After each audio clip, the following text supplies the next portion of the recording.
శ్రీ గురుభ్యో నమః. వృశ్చిక రాశి. ఈ రాశి వారికి లాభస్థానంలో శుక్రుడు నీచ స్థితి, దశమ స్థానంలో కేతువు, భాగ్యస్థానంలో రవి గురువులు, అష్టమ స్థానంలో బుధుడు, సప్తమ స్థానంలో కుజుడు. చేస్తున్నటువంటి ప్రయత్నాలు, ఆలోచనలు అనుకూలంగా మారతాయి.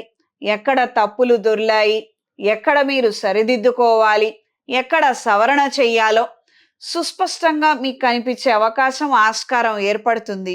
ప్రేమించిన వ్యక్తిని పెళ్లి చేసుకోవాలన్న ఆలోచనలు కలిగి ఉంటారు. ఇందుకు గాను చేసే ప్రయత్నాలు అంతంత మాత్రంగా ఉంటాయి. అంటే ఒక పట్టుదలతోటి ఏదో మంచో చెడో తేల్చేసేయండి అని అడగలేరు. అలానే ఊరుకోరు.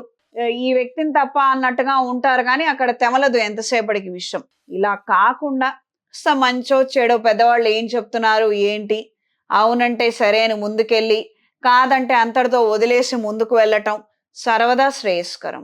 ఈ రాశిలో జన్మించిన వారికి ఈ వారం పరిహారం: సుబ్రహ్మణ్య స్వామి వారి కరావలంబ స్తోత్రాన్ని పఠించండి. ప్రతిరోజు ఎరుపు ఒత్తులతో అష్టమూలికా తైలంతో దీపారాధన చెయ్యండి. సుబ్రహ్మణ్య పాశుపత హోమాన్ని జరిపించుకోండి. అపసవ్య కాలసర్ప దోషాలు, పితృశాపాలు తొలగిపోతాయి. ఈ రాశిలో జన్మించిన స్త్రీలకు వ్యాపార నిమిత్తం అధికంగా పెట్టుబడులు పెట్టవలసిన పరిస్థితులు ఏర్పడవచ్చు.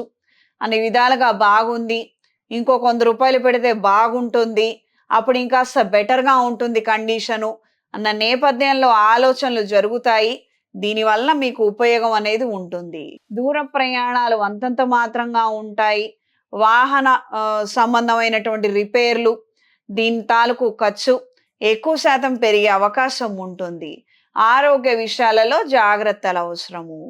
ఈ వారం కలిసొచ్చే రంగు తెలుపు, కలిసొచ్చే దిక్కు తూర్పు, కలిసొచ్చే సంఖ్య 5.